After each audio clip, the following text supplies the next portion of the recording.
proactive work, and basically everything you can think of for cyber-related problems you might have. I live in Seattle, and I'm from Pennsylvania. Around the company, people call me the Microsoft fanboy, but I would argue that the more you know about Microsoft, the less of a fan you are of them. I used to own a Windows phone. That was a mistake. And we work with a lot of law firms. Here's a picture of me without my glasses. Here's a picture of me playing putt-putt on the right. So yeah, I think we all know what I look like now. So the goal of this presentation is basically to kind of go over the we're going to start with the basics of Office 365. So I apologize for all of you who know what it is, but I think it's important to go over what it is, because a lot of people, especially lawyers, they think that all it is email. And we all know it's not that. So we're going to go over some of the compromised basics in a phishing attack, or business email compromise, as a lot of us call it. And we're also going to talk a lot about how we actually collect this data and how do we, collect this data faster. And we're also going to go over some proactive things you can do in your environment that they can be pretty quick wins where you can stop an attack pretty easily, or different types of attacks with maybe, take one day just going over these things. And we're also going to talk about some new tricks that we've seen in the industry. Basically, I guess I forgot to mention in the last slide, we do consulting. So we work with dozens of companies every year. So I've worked at least 2 or 3 dozen phishing cases, and as well as malware cases and nation-state stuff like that. But the key element is that almost every compromise you work on is going to involve some form of phishing. Every now and then there's brute force, or maybe they have an exploit, but phishing is everywhere, so I think it's important to go over it. And also, this is mostly just about learning from the painful things I've had to learn, because when you deal with Office 365, there's some gotchas that they don't tell you about. And we're kind of going to use a basic example for the compromise, but I think it's going to be applicable to a lot of different cases, but we're going to try and keep it basic so we can get through more content. And I have to throw in the IR thing in there, otherwise it's not a real security presentation. So this is just the too long didn't read page. I'm not actually going to go over this right now. This is mostly for when I post it online. You can take a picture if you want, but yeah, we're just going to. The biggest thing is enable multi-factor authentication. And I put a star at the very end there because make sure you enable multi-factor authentication correctly. Because if you don't, there's very easy ways to bypass it. So, like I said, we're going to go over some of the basics. How did Office 365 happen? Basically, the idea is that back in, before 2010, we had all of our own on-prem mail servers, our on-prem SharePoint servers, and Skype for Business, and Microsoft was like, hey, we can make more money if we just sell it as a service and we have our own servers. And we'll just offer, the client of Office as well, and it took off. So another thing that I think is really important to talk about is what SharePoint actually is, because nobody really knows what SharePoint is. It can be anything, mostly just ugly web pages.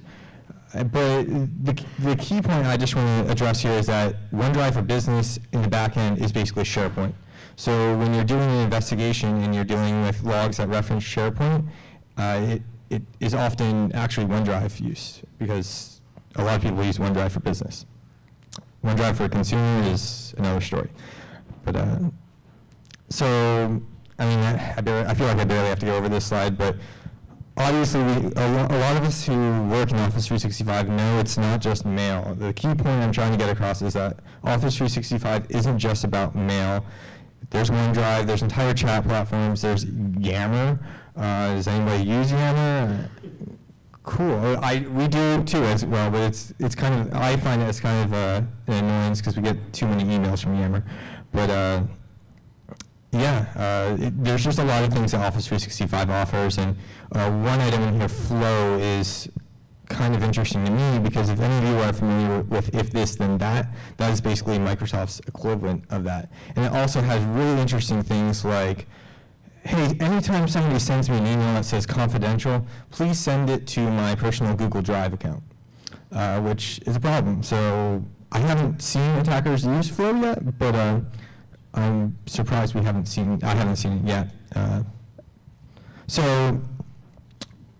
when we want to talk about what the attacker's goal is, a lot of the times it looks like this. It looks like a wire fraud attempt. Basically, money is what drives a lot of these attacks.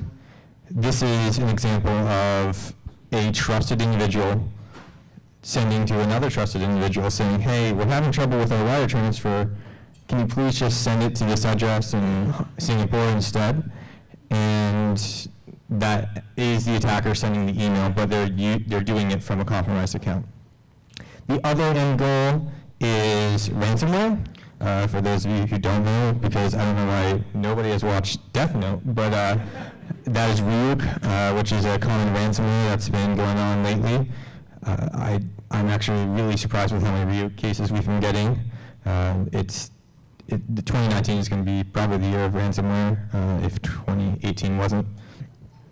And I also just want to go over the fact that a lot of people think that phishing emails happen from like some random address that's from an unknown domain, and a lot of the times that's actually not true. I mean, sometimes it does happen, but sometimes you get emails like these, for example. Like right now we got Batman from Batman.com, which is a real domain, emailing Spider-Man saying, hey, here's a document. And Spider-Man's like, hey, this is a phishing email, man. And Batman responds saying, no, it's real. And that's just the attacker responding saying, no, it's real. But you'd be surprised that that technique works 9 times out of 10 into getting people to click on that link and enter their credentials. And this is all based on real things I've seen in cases. This one is actually really interesting because this is Batman saying, hey, can you just send me that number that was just texted to your phone? It's like a 6-digit character. That would help a lot. And that's a 2-factor code. That's like an attacker trying to get a 2-factor code so they can get into their email.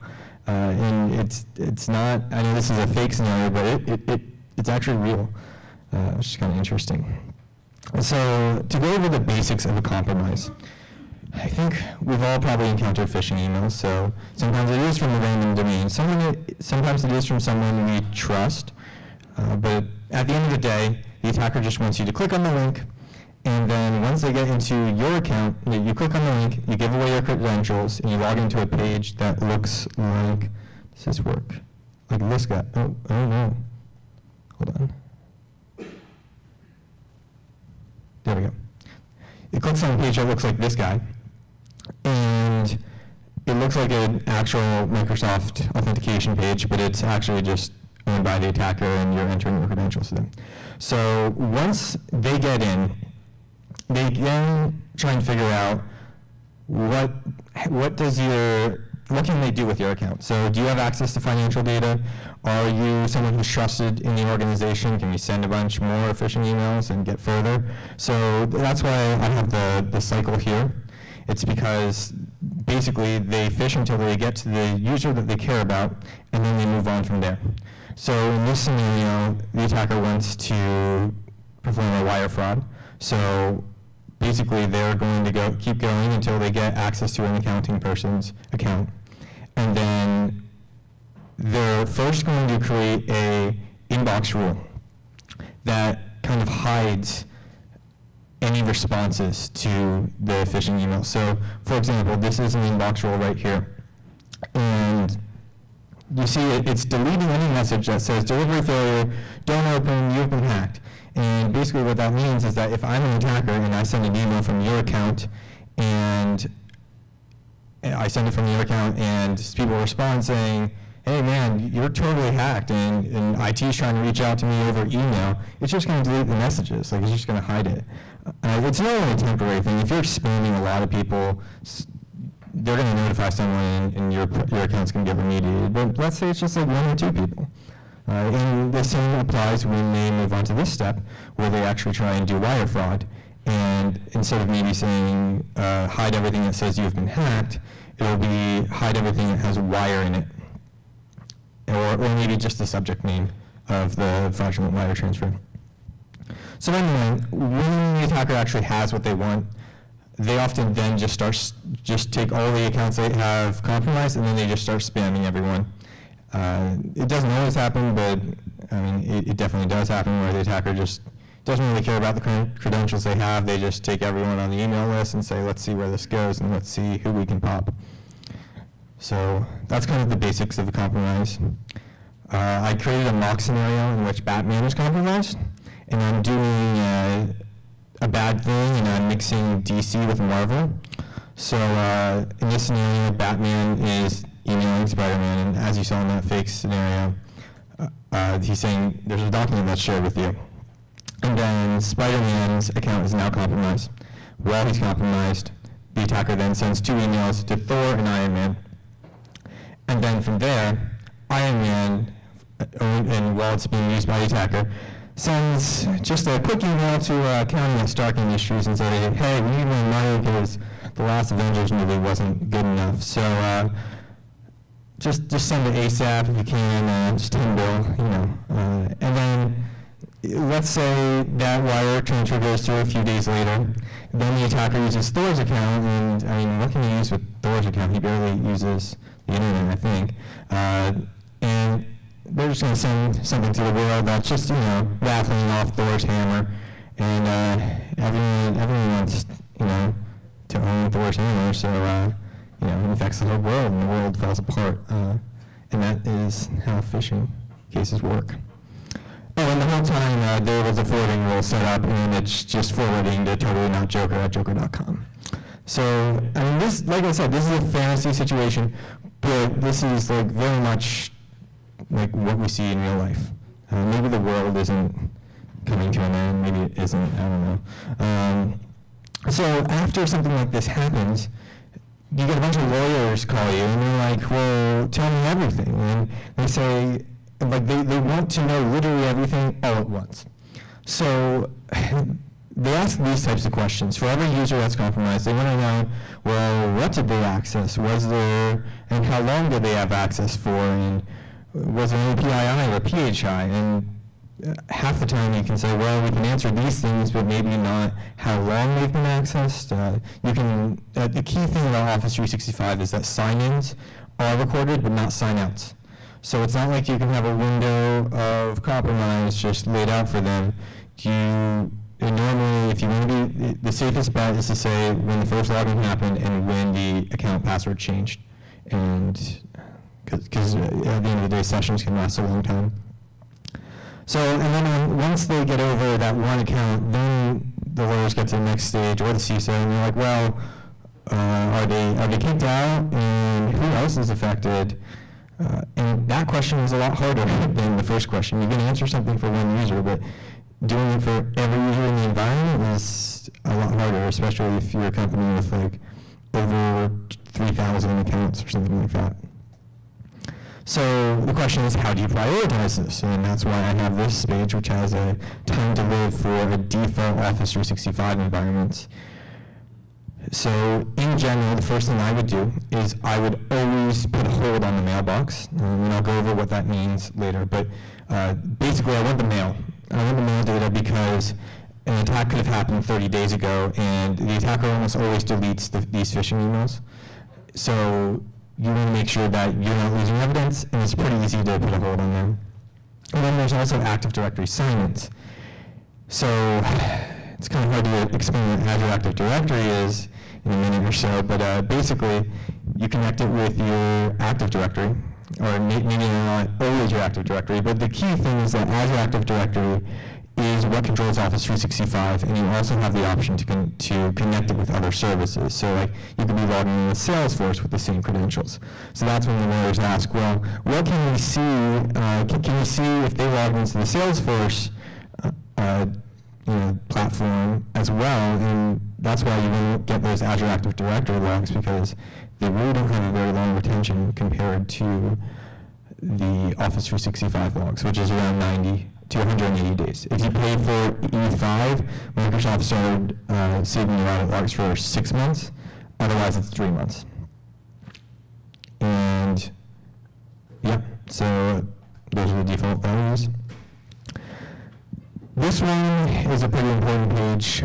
Basically, it's a checklist of every single artifact that you're going to want to collect when an incident happens. And I'm not going to go over everything right here, but we'll get back to this. We're going to go over this checklist as we go on. And also, this slide is going to pop up again. So if you don't get a picture in time, you'll be good. Also, when I release these slides, I'm going to try and have a link for almost every single thing on this checklist so that you'll be able to actually get to a link and figure out how to collect the things. And also, so just as a reminder, we went over user level and tenant level questions. And then we have these artifacts. So the question is, how do we tie these things together? This is another one you might want to take a picture of, which is basically just tying all these questions to which artifacts you want to look at. So we'll go over this later, but hopefully by the end of this presentation you understand most of it. We'll see. So now that I think I bored some of you, here's a fun fact about Seattle. We have the most cranes in the country, and we all wanted to know that. But yeah, I'm really surprised that New York doesn't have more cranes. But I don't know why Florida's not on this chart. I think there are a few.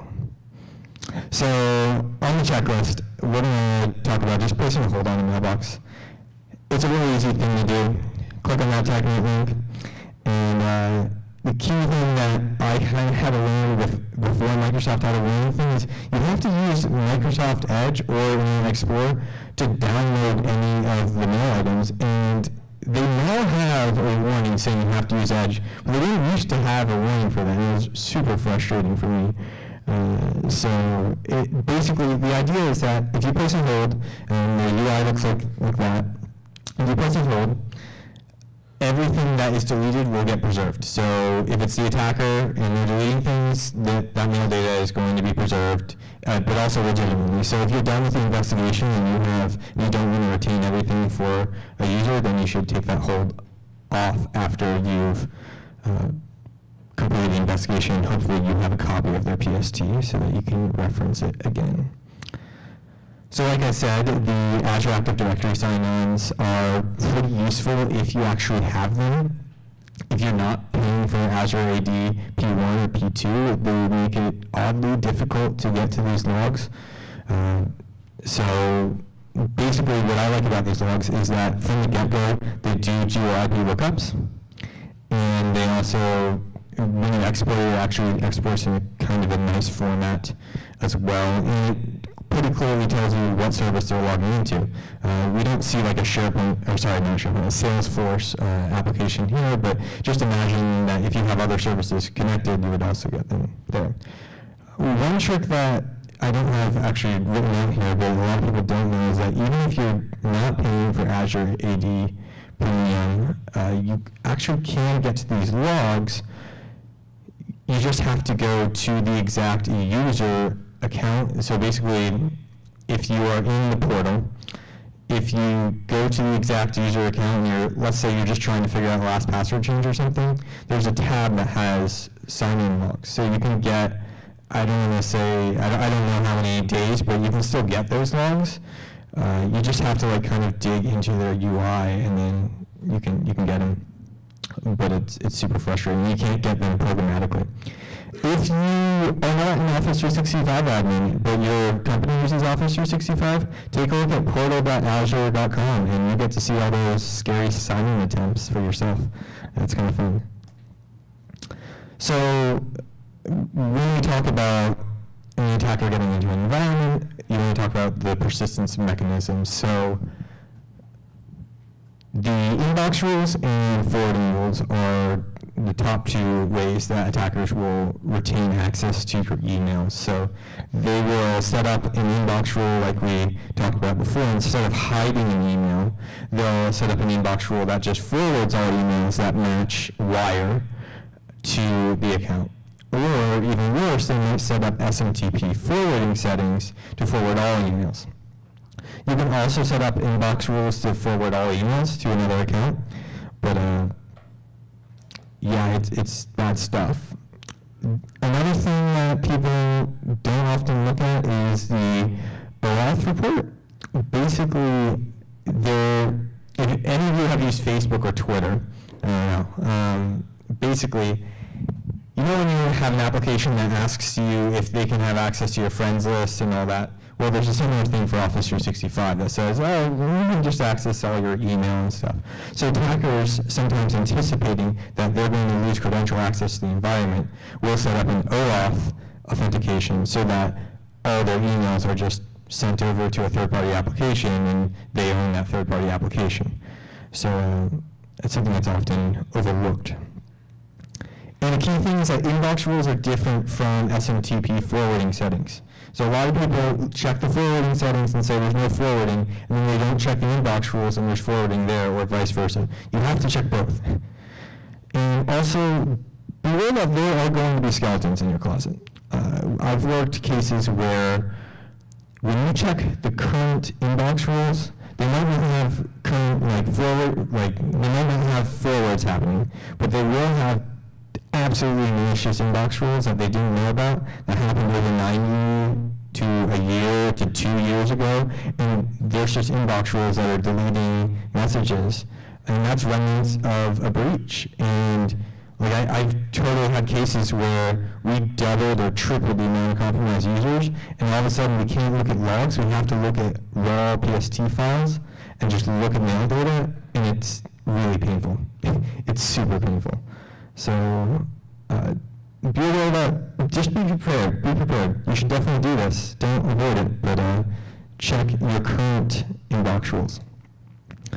Another thing is there's something called hidden inbox rules to make your lives even more difficult. It's kind of a complex method that's used, and I haven't seen it used in the wild yet, but I would be very surprised if no one's using this. So basically the idea is that you're creating an unnamed inbox rule using NFC MAPI, which is a mailbox modification and reading and tool that can read mailbox data. So you basically create an unnamed inbox rule, and you won't be able to find a trace of it unless it's forwarding. If it's forwarding data, then you'll be able to see in your message trace logs, which we'll go into in the future later on. And you can remediate it pretty easily with that command, luckily. But that will remove all inbox rules. So now we're going to talk about the audit logs, or the unified audit logs.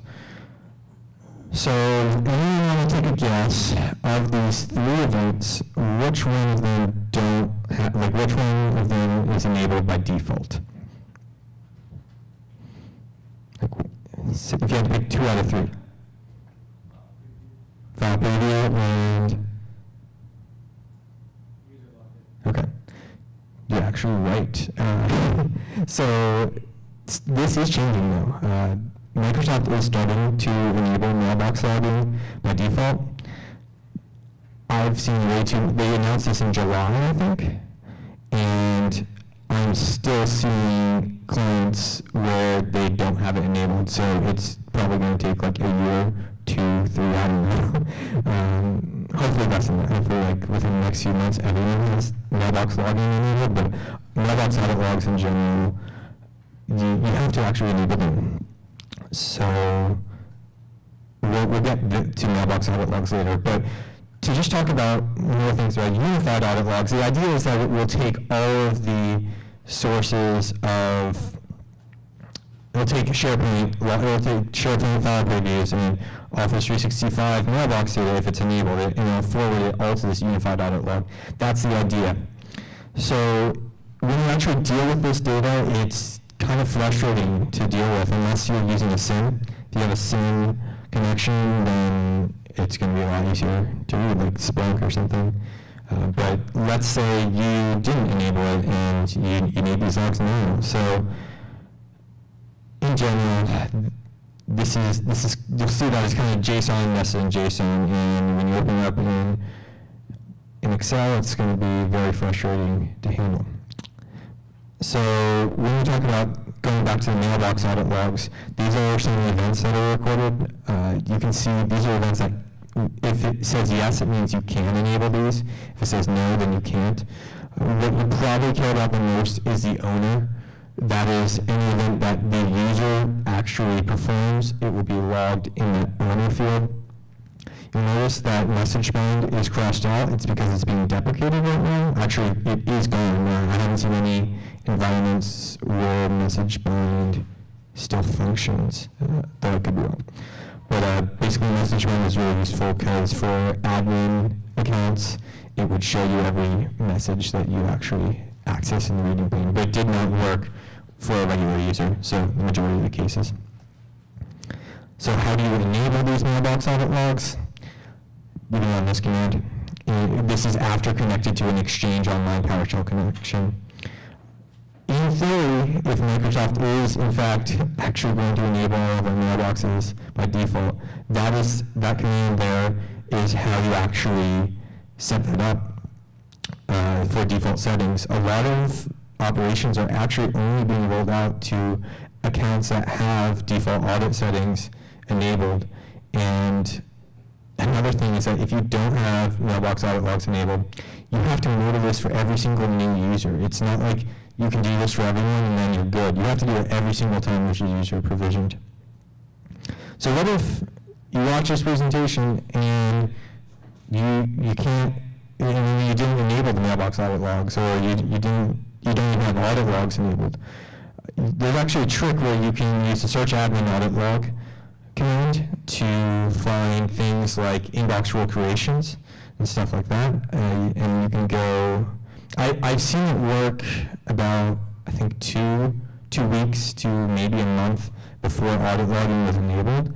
I don't know if it correlates with that, or if it's just 2 weeks to a month back, but it's also different with every tenant. It's kind of weird. So going over how annoying unified audit logs are to look at, just to remind you, this row right here, I'm taking one of those rows, and that's one of those rows. So this is kind of what we have to work with.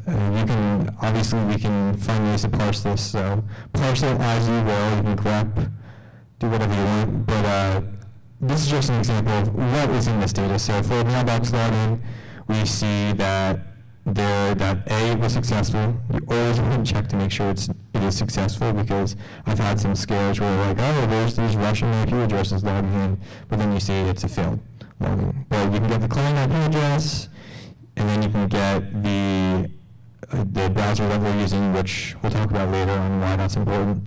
Here's an example with what you get when somebody accesses a file. I actually really like that SharePoint logs every single file that you access. It's kind of bizarre that they have always done this by default, but they haven't done mailbox logins. Like, if you log in every single SharePoint file I access, why aren't you telling me when someone logs in with Outlook or something like that? Anyway, so, and then here you can see that they are logging in, they are accessing sensitive data.docx. So, like I said, using this data, you can pivot pretty easily. So if basically the IP addresses that you see here are, when you look them up in this database, you'll find that it's coming from an unexpected location, and it's probably the attacker. So from there, you can use that data to kind of create an indicator of compromise list, add that to your list. And then you can also sometimes use the browser or the OS that they're using. Like if you're running Windows 7, I hope you're not, but if you're still running Windows 7 and you run Windows 10, then that could be a good IOC. And I've also seen it where like it's a Mac and they don't have a Mac. We also find some weird unapproved bring your own device scenarios when we do these investigations sometimes. So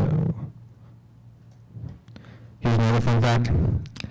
It's actually rainier in Miami than it is in Seattle. So, gotcha. Yeah, but we have sunshine. I'll get there. So, basically, when acquiring these audit logs, you don't want to trust their web UI. That's rule number one. Rule number two is you don't want to trust their web UI. Does anyone guess what number three is? It's the same thing. I gotcha. It's never ever trust. But essentially, you really want to acquire these logs over PowerShell. So it's not like it's going to spit out garbage data if you use the GUI. But I mean, I come from a forensic background, and if you're acquiring things and you don't know the total number of logs that you're collecting, and you can't really verify that you're getting everything, you start to run into some problems. It only exports 50,000 lines, which I know seems like a lot, but when you do these investigations, you get to that limit pretty easily. And if you acquire via PowerShell, it actually gives you an index of you've acquired, 2,000 of 3,505. So that way you can actually acquire them and also be more certain that you're actually getting all of the logs. I've been burnt, well, not permanently burnt, but like I've definitely acquired things via the Audit Log GUI and then double check it with the PowerShell and find that I just get not completely different data, but different data sets. So there might be data in the PowerShell export that wasn't in the Audit Log GUI. So also that last thing will sometimes lie to you. Sometimes you can go back further than 90 days. I don't know if Microsoft saw this presentation, but I did a similar one in Vancouver last year, but that's no longer the case. No, it throws an error. So this is what the Audit Log GUI looks like, but this is what it looks like in my mind. So that said, acquiring audit logs via PowerShell is still painful, but at least it gets me somewhat accurate results. The pain part about this is that we can only acquire 5,000 records at a time. So if you thought 50,000 was small, 5,000 is even smaller. So you kind of actually have to end up scripting your own solution. And you may think, oh, well, I'll just acquire one day at a time and then separate it by user, and then just go. But the issue is that Microsoft will throttle you if you do it too fast. And the question is, how fast should you do it? And the answer is, it depends. It's different in every single client. And there doesn't seem to be any rhyme or reason to it. It's really frustrating, especially as a consultant, where you go into an environment and you just don't know how much you can throw at the environment. But Microsoft does have a script to get you started. It'll kind of help you start coding your own way to get all over. Ideally, you'd be throwing everything in a SIEM, and you'd have everything backed up in Splunk or Elk or whatever. But if you have to get it, then this is your method. So just some pretty easy audit log searches you can do via PowerShell. One is you can search for IP addresses. So earlier when I pointed out that there's a bad IP address, you can search for IP addresses in PowerShell, and you can even use wildcards for like subnets and stuff like that. That said, it doesn't actually get everything, which is so frustrating. For inbox rules, for example, for that operation, if that operation you can actually, it doesn't match anything on the IP addresses, because it has basically like a colon and then a port number at the end of the IP address. So it's not searchable in anything. So at the end of the day, I would maybe use this for quick searching, but I would just try and collect all of the audit logs in the environment and then search for the IP addresses that way, because you might get more info. Or at the least, you can get a login maybe, and then you can acquire everything from that user and then move on from there.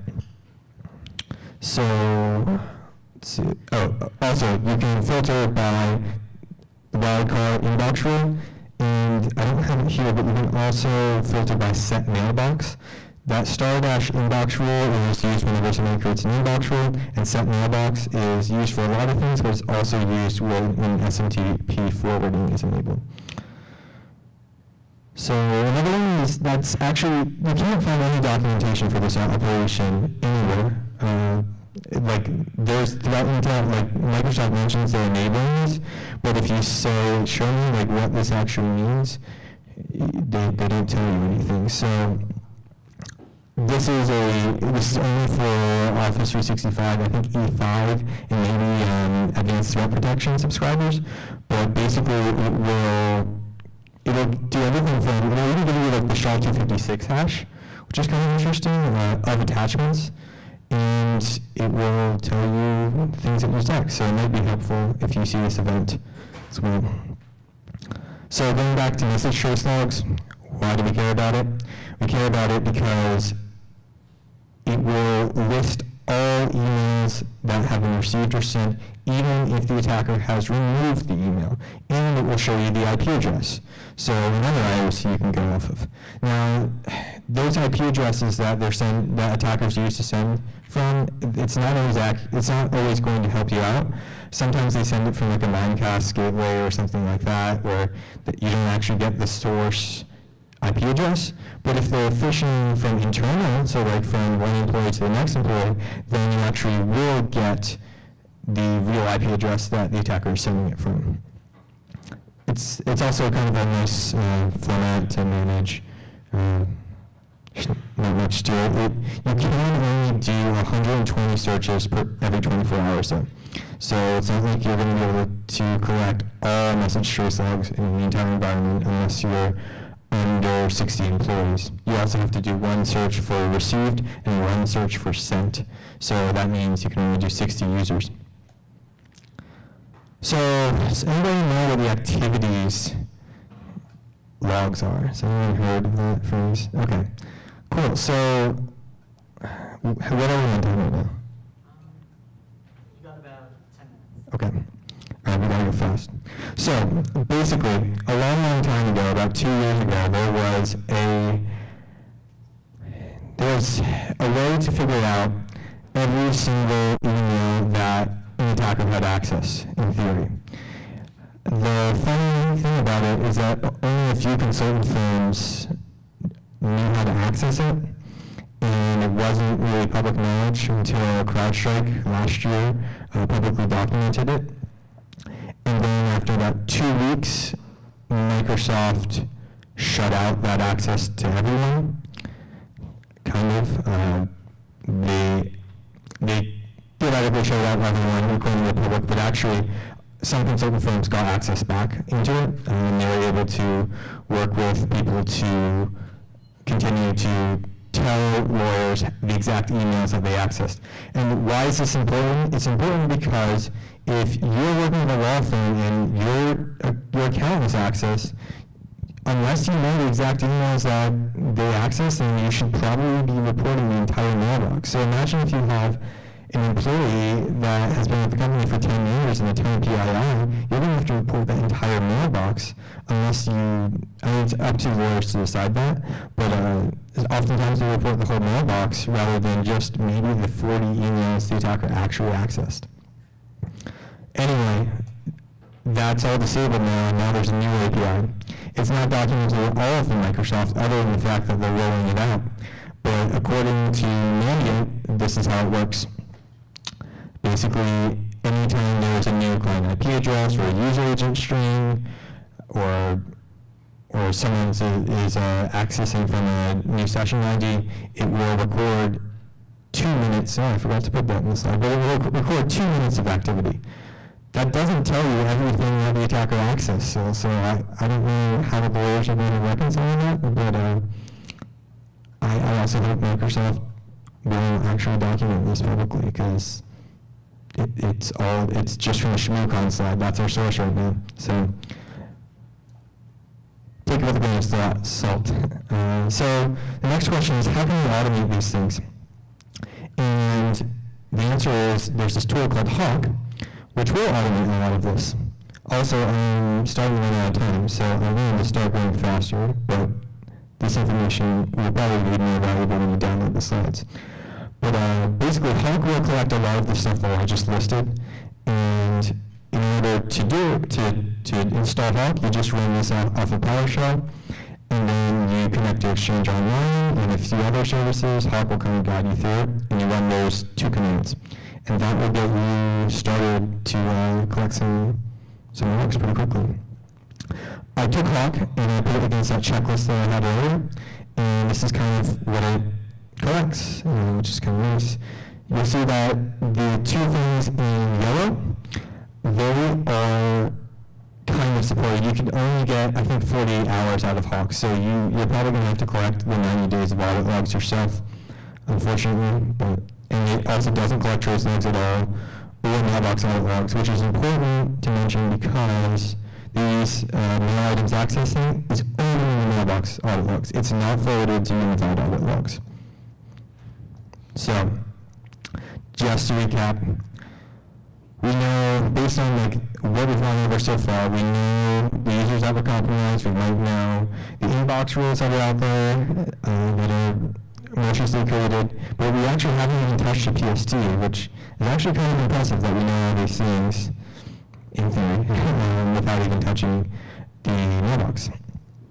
So the question is, how do you find these phishing emails, right? So there's a lot of different methods that people use. Some people just throw the entire PST in, and then they have a tool such as Intella, which will actually do geo-IP lookups. If you have a Maxmind database, it'll do geo-IP lookups from the headers in the actual PST. But if you're looking for the original phishing email that got you, the surest way is to just go 5 to 10 days back and just look at every email. If you can't get it through your traditional ways, then that's sometimes just what you have to do. But also recognize that it's possible that the email could have been deleted if you haven't acquired in time, so you might have to rely on the trace logs. And the same thing goes for propagated emails, so you kind of have to do that when you have to take similar steps to find emails that are propagated. The only difference is that large BCC lists and sometimes emails that have no recipient, or sorry, if you can't see any other recipients in the receiving email, that can also help.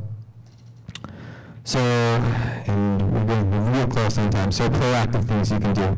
Obviously enable 2-factor. There's this thing called Azure AD conditional access. I think you have to pay for it, unfortunately, but it can blacklist locations and also do things like impossible travel calculations and figure out hey, if you're in China 2 hours after you just logged in from Illinois, it's going to flag that. So it's kind of useful. Also, you always want to ingest your SIEM logs, and if you can turn on a report phish button, so if you're in Outlook and you can report it to the team, that also helps with responding to an incident faster. But also there's ways you can disable forwarding inbox rules and forwarding externally. You might have some resources for that as well. And the key thing is that enabling MFA isn't enough. You actually have to disable legacy authentication. If you don't disable that legacy authentication in Office 365 and you just enable MFA, all it takes to bypass is someone to log in with Thunderbird or Outlook 2010 that doesn't support 2-factor, and they can just log right in with the credentials. So MFA isn't enough. You actually have to go out of your way to disable legacy authentication. And you know if you're using legacy authentication if it looks like this on the left here. And if it looks like a web page, then you are using login authentication. So we're very close to the end now. So this is kind of just I have to turn this thing off. Second. Can we hit play? There we go. This kind of just goes over how you really, this isn't going to stop when you disable legacy auth. Attackers are going to find ways to then get the MFA token. So this is a project, an open source project called Modishka. I don't think that, or Modishka, I can't pronounce it. Anyway, it basically recreates a 2-factor code, and it immediately logs in and tries to steal the credentials, or sorry, it steals the token itself. So this is a way that attackers are kind of adapting to the role of MFA and bypassing it. Now, I don't really answer this question, but I would ask, how long does that session last? Because with credentials, it can last a while, but with MFA, I imagine it might only last as long as a regular session lasts. So, I guess I didn't really explain the video, but basically, they were logging in with two-factor. It looked like they were logging in with two-factor, and then the attacker can just impersonate and get back in, even when the account has two-factor. This is an example with Gmail, but it also works in Office 365. Okay. So these are the slides I said that would come back up again. If you want to take a picture, do it now. And this is the checklist.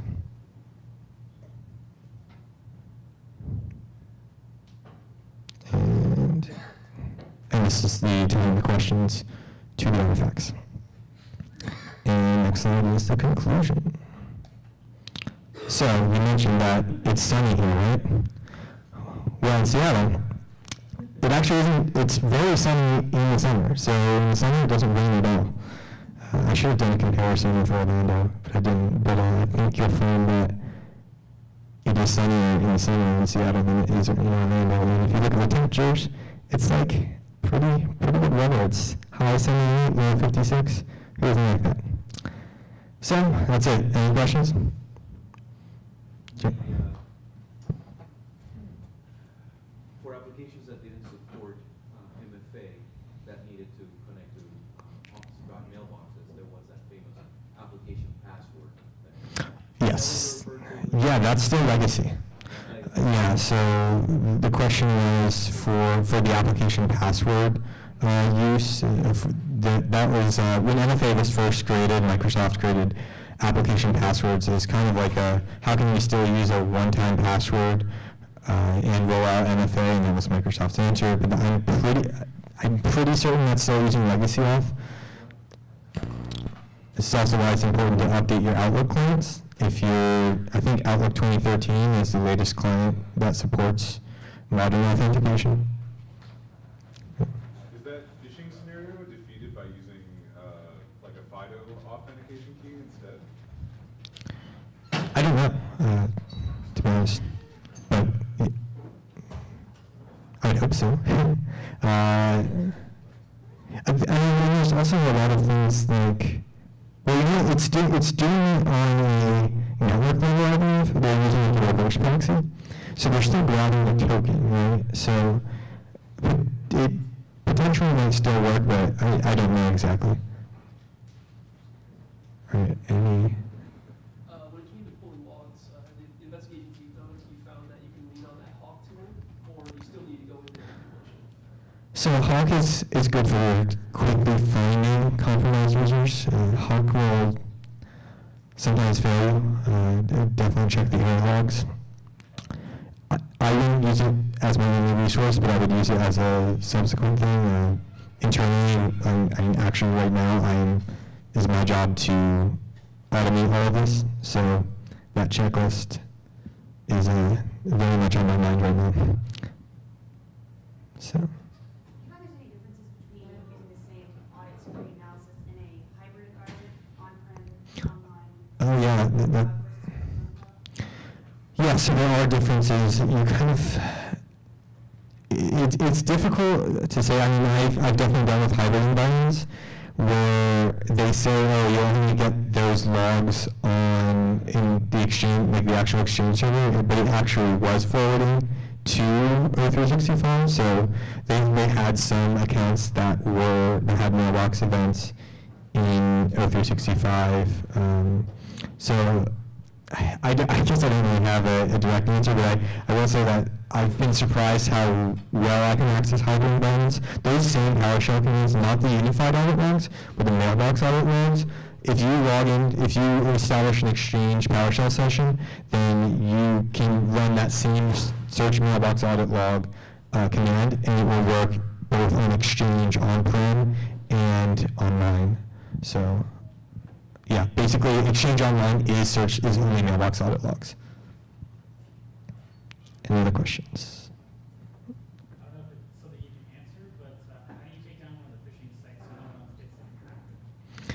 do take down the phishing sites. So I work with a lot of lawyers, and lawyers don't really like talking to the FBI, but I would say refer to the FBI, or the Secret Service actually does that as well. There's also, if you work with a lawyer, they can sometimes do a takedown request if that domain is somewhat similar to the company's domain. So, does that answer your question? Good enough. All right. Any other questions? I think we're good. You can now clap.